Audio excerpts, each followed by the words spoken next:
नमस्कार, हिंद लाइव में आपका स्वागत है। बिहार की सियासत में हलचल मचाने निकले जन स्वराज के सूत्रधार प्रशांत किशोर अपनी बिहार बदलाव यात्रा के तहत शुक्रवार 23 मई 2025 को सिवान पहुंचे, जहां उन्होंने स्वास्थ्य मंत्री मंगल पांडे पर जमकर हमला बोला। प्रशांत किशोर के निशाने पर इस बार न सिर्फ सरकार की नीतियां थी, बल्कि वे खुद जनता को आवाज कहते हुए सत्ता पक्ष के एक मंत्री की सियासी चीरफाड़ करते नजर आए।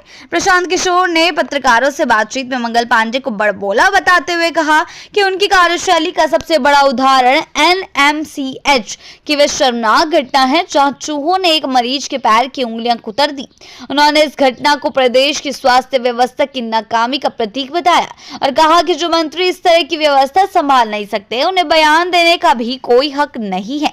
इतना ही नहीं, पीके ने मंगल पांडे को चुनौती देते हुए कहा कि अगर उनमें जरा भी राजनीतिक हिम्मत है तो वह विधानसभा चुनाव में उतरे और जनता का सामना करे। उन्होंने कहा कि बीजेपी का शीर्ष नेतृत्व खुद मंगल पांडे को चुनाव लड़वाना चाहता है, लेकिन वह खुद इस विचार से घबराए हुए हैं। जी हां, प्रशांत किशोर ने मंगल पांडे की पिछली असफलताओं का भी लेखा जोखा पेश किया। उन्होंने याद दिलाया कि 2015 में जब मंगल पांडे बिहार बीजेपी के प्रदेश अध्यक्ष थे, तब उन्होंने 200 सीटें जीतने का दावा किया था, लेकिन नतीजों में पार्टी सिर्फ 55 सीटों पर सिमट गई थी। इसके बाद उन्हें बंगाल का प्रभारी बनाकर लोकसभा चुनाव की जिम्मेदारी दी गई और वहां भी बीजेपी को करारी हार का सामना करना पड़ा।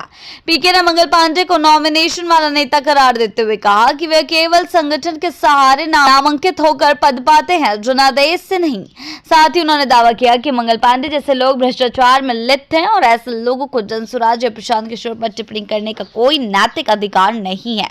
जी हां, आपने सही सुना। प्रशांत किशोर ने सिर्फ मंगल पांडे ही नहीं बल्कि तेज प्रताप यादव को भी आड़े हाथों लिया। उन्होंने कहा कि बीते 10 वर्षों में बिहार की स्वास्थ्य व्यवस्था गर्त में गई है और उसके लिए दोनों दलों के नेताओं की जिम्मेदारी बनती है। अपनी यात्रा के दौरान पीके ने यह भी दोहराया कि बिहार की जनता अब धर्म और जात पात से ऊपर उठ चुकी है और बदलाव की राह पर चलने को तैयार है। उन्होंने कहा कि जनता को जनसुराज के रूप में एक मजबूत विकल्प मिल चुका है और नवंबर तक बिहार की सत्ता की तस्वीर बदल जाएगी।